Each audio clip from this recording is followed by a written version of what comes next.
Hey there, it's CJ Willie, and I'm cracking a pack today. I'm back with pack number 24 in my 1988 Topps Mini Leaders box. I'm trying to see how many packs I have to crack to get all 77 cards in the complete set. I've included the link in a preview video in the description below, which gives a little explanation on the set and the highlights of what I could pull in cracking these packs. Since each pack only has 7 cards, I'll guess which category or categories the player led the league, and then I'll flip over to the back and see how right I was or how very bad my memory was of the 1987 MLB season. So to our nifty checklist, a couple of things to update. Mark off pack 24. I made a counting error. I said yesterday to start the pack I had 20 left to go in my second set, and then I got down to 16. After re-looking at the checklist and what I had, I am now officially 18 away from my second set. So hopefully we'll get some more toward that second set. Looks like we will because I'm seeing a Darryl Strawberry, and I know I only have one copy of that card. So let's get the Spring Fever Baseball out of the way and get to looking at these cards. Okay, first card is Eric Davis. Came up with the Reds, had a great run in the mid to late 80s, early 90s, and then his body degenerated and just he couldn't keep up with it. Interesting thing about his 1987 season, Davis was on track to become a 40-40 member and quite possibly a 50-50 member. He missed a little over a month of the 87 season. He was a league leader in stolen bases and home runs. And runs, should have remembered runs. He was third in runs, fourth in home runs, fourth in stolen bases, second in slugging percentage, seventh in walks, and eighth in on-base percentage. Missing a little over a month of the season, he still was a member of the 30-30 club, had 50 steals and 37 home runs. Yeah, if he hadn't got hurt, who knows what 1987 would have held for Davis, and quite possibly could have pushed Andre Dawson for the MVP award that year. Okay, next up we have Carlton Fisk, Hall of Famer. Fisk originally was a Boston Red Sox and then a White Sox. My favorite memory of Carlton Fisk was him waving the ball fair in the 1980 or 76 World Series. Fisk was a league leader in game-winning RBI, affectionately known as Pudge, before Pudge Rodriguez or Ivan Rodriguez stole the nickname or took over the nickname, I guess if you want to call it. Fan favorite. And I forgot to mark off Carlton Fisk, so he's a triplicate. Next up is Pedro Guerrero, who is also another triplicate. So maybe we'll only get down to 17 with today's pack. Guerrero, once again, was a great hitter. Was a key component to the mid-80s Dodgers run. Had a horrendous injury, I think, in the spring training of 86. And 87 was kind of his comeback or bounce back season. I think Guerrero was a league leader in batting average and hits, I want to say.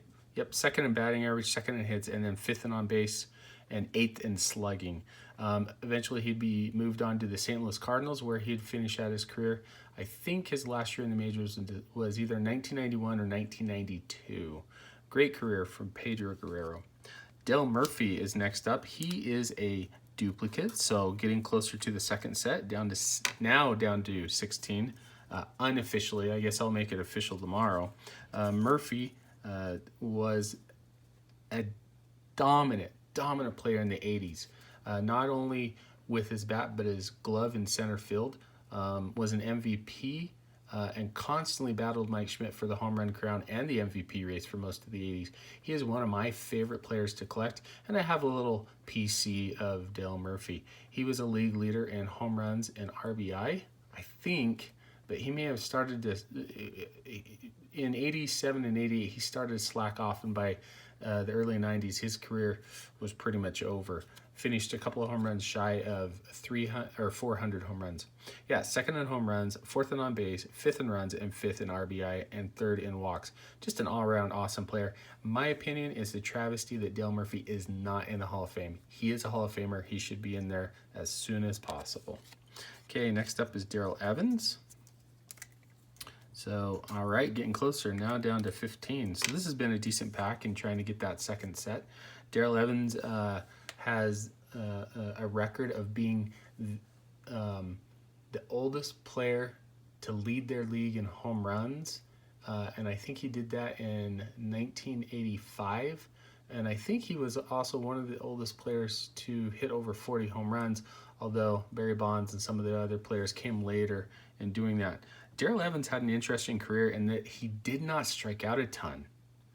He did hit a lot of home runs, and he did walk quite a bit. In fact, one of the interesting things when I flip him over, I believe in 87, Evans was the league leader in home runs, maybe game-winning RBI, tied for third with 34 home runs, fourth in walks.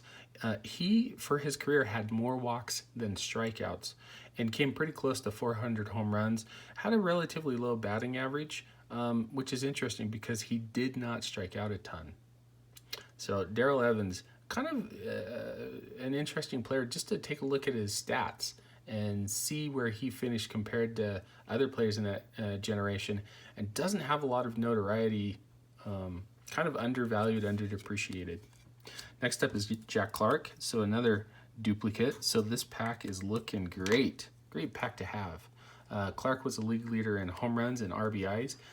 He was the only power hitter on the St. Louis Cardinals in the mid-'80s, but he had a lot of people to get on base in front of him: Vince Coleman, Willie McGee, Ozzie Smith, Tommy Herr.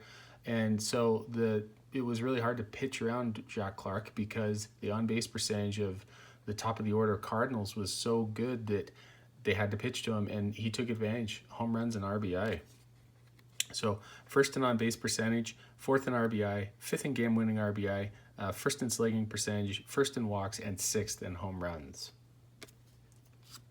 Okay, Darryl Strawberry. Hey, wait a minute. Did we already get a Darryl Strawberry in this pack?